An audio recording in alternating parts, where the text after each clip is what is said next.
Welcome.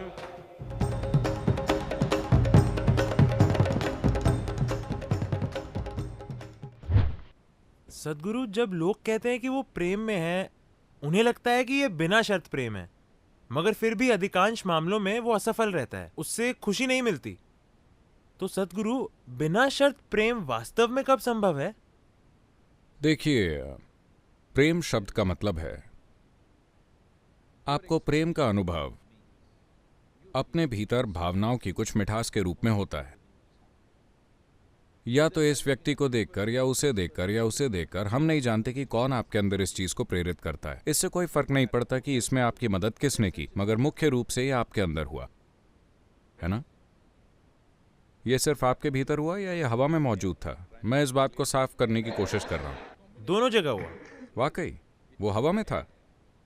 नहीं, ये सिर्फ आपके भीतर हुआ। शायद आपके भीतर जो हो रहा था वो इतना उल्लास से भरा था कि आपने उसे हर जगह देखा। आप प्रेम में हैं, इसलिए आपको लगा कि फूल आपके लिए खिले, पक्षी आपके लिए गा रहे हैं, बादल आपके लिए तैर रहे हैं। ठीक है, मैं सारा रोमांस खत्म नहीं करना चाहता, ठीक है, मगर असल में ये आपके भीतर हो रहा है। ये बहुत अच्छा है कि आप भावना की ऐसी मिठास का अनुभव कर रहे हैं जो किसी ने प्रेरित की है। आप असल में दूसरे व्यक्ति का एक चाबी की तरह इस्तेमाल कर रहे हैं जिससे अपने भीतर एक अनुभव को खोल सकें। मैं आपसे पूछता हूं, आप चाबी का इस्तेमाल क्यों कर रहे हैं जब ताला ही नहीं है, कोई दरवाजा नहीं है, जब किसी तरह की कोई रुकावट नहीं है?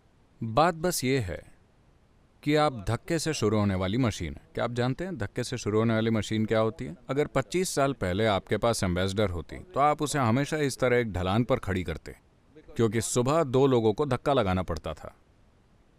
अगर आप उसे इस तरह पार्क करेंगे तो कोई नहीं आएगा, आपका परिवार घर से बाहर नहीं निकलेगा। अगर वो इस तरह है तो कोई आकर धक्का देगा। अब सभी गाड़ियां अपने आप स्टार्ट होने वाली हैं, कई तो रिमोट से स्टार्ट होती हैं। इसका क्या मतलब है? तकनीकी विकास। आप तकनीकी संस्थान हैं, ठीक है। मैं पूछ रहा हूं, क्या आप अपनी तकनीक को इस तरह अपग्रेड करना चाहेंगे कि आप सेल्फ स्टार्ट पर आ जाएं? आप सुबह उठें तो आप खुशी, प्यार और उल्लास से अपने आप छलक रहे हो, आपको किसी और की प्रेरणा की जरूरत ना हो। क्या आप एक सेल्फ स्टार्ट मशीन बनना चाहेंगे? Then you must come to me. फिर आपको मेरे पास आना चाहिए। अभी जो लोग हवा में प्यार देख रहे हैं वो अपनी जगह ठीक है, आपको उन्हें कुछ बताने की जरूरत नहीं है। आप कहिए ठीक है, ठीक है, मगर यह बहुत जरूरी है कि आप एक सेल्फ स्टार्ट मशीन बने, वरना कुछ समय बाद After some time, आप दूसरे इंसान से खुशी निचोड़ने की कोशिश करने लगेंगे। तभी ये प्रेम संबंध मुश्किल और भयंकर हो जाते हैं, क्योंकि आप दूसरे व्यक्ति से खुशी निचोड़ने की कोशिश करते हैं। नहीं, जीवन ऐसा होना चाहिए। when it comes to joy, when it comes to love, when it comes to exuberance of life, you must be the source of this, isn't it? कि जब खुशी की बात हो, प्रेम की बात हो, जीवन के उल्लास की बात हो, उसका स्रोत आपको होना चाहिए। बाकी चीजें जीवन में साझा की जाती हैं। किसी रिश्ते का हिस्सा बनने के 2 तरीके हैं। पहला है कि आप किसी से कुछ निचोड़ना चाहते हैं, दूसरा तरीका है कि आप किसी से कुछ साझा करना चाहते हैं। ये 2 तरीके हैं। अगर आप साझा करने निकले हैं तो आपका जीवन अच्छा होगा। अगर आप निचोड़ने निकले हैं तो उनके नल बंद कर देने पर सब कुछ भयंकर और बुरा हो जाएगा। आपने ऐसे लोगों को देखा होगा जो सोचते थे कि वो जबरदस्त प्रेमी हैं।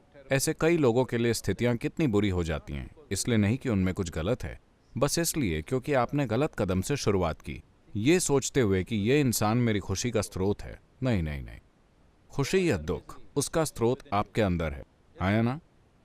वो खुशी हो या दुख, स्रोत आपके ही भीतर है। तय आपको करना है।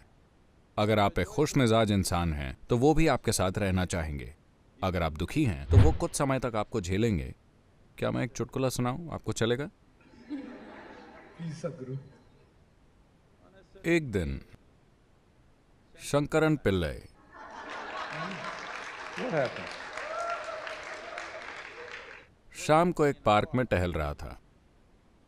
सूर्यास्त का समय था। उसने देखा कि पत्थर की एक बेंच पर एक सुंदर सी युवती बैठी हुई है। Stone bench. आप पार्क की बेंच जानते हैं? वो भी जाकर उसी बेंच पर बैठ गया। कुछ समय बाद वो थोड़ा पास खिसक गया,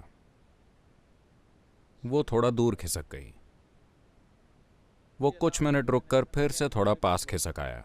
वो थोड़ा और खिसक गई, फिर से वो पास खिसका। अब लड़की के लिए खिसकने की जगह नहीं थी क्योंकि वो बेंच के सिरे पर थी। उसने उसे धक्का दिया। तब वो 2 मिनट रुका, सिर्फ इसलिए कि सूरज सही एंगल पर आ जाए। फिर वो घुटनों पर बैठकर बोला, मैं तुमसे प्यार करता हूं। मैं तुमसे इस तरह प्यार करता हूं जिस तरह मैंने जीवन में किसी से नहीं किया। आप जानते हैं, औरतें प्यार के लिए बेवकूफ बन जाती हैं। और सूर्यास्त हो रहा था। अगर दोपहर होती तो वो एक भी बात पर भरोसा न करती। सूर्यास्त हो रहा था, माहौल सही था, इसलिए उसने हामी भर दी। And she kind of yielded. Nature took over, things happened between them. प्रकृति हावी हो गई, उनके बीच चीजें हुई। फिर उसने घड़ी देखी, रात के 8 बजे। वो उठा और बोला, मुझे जाना है, मुझे जाना है। वो बोली, तुम कहाँ जा रहे हो? तुमने कहा कि तुम मुझसे प्यार करते हो। वो बोला, मेरी बीवी इंतजार कर रही है, मुझे जाना है। तो आई लव यू का मतलब बहुत से लोगों के लिए ऐसा होता है। क्या आपने सुना है? खुल जा सिम सिम। आप कुछ पाना चाहते हैं। हो सकता है कि आपकी ज़रूरतें शारीरिक, मानसिक, भावनात्मक, आर्थिक, सामाजिक या पता नहीं क्या क्या हों।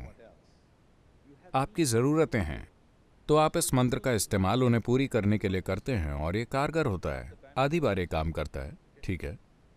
मैं कह रहा हूं कि ये ज़रूरी है कि आप प्रेम से भरे होने की खुशी को जानें, क्योंकि भावनाओं की मिठास आपके लिए तब जरूरी हो जाती है जब आप अपने जीवन में वाकई बड़े कदम उठाना चाहते हैं।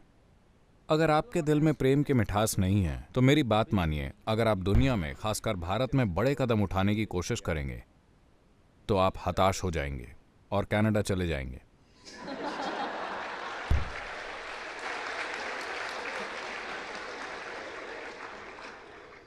कनाडा में आपको सिर्फ मूस मिलेंगे, देश के ज्यादातर हिस्से में तो ठीक है।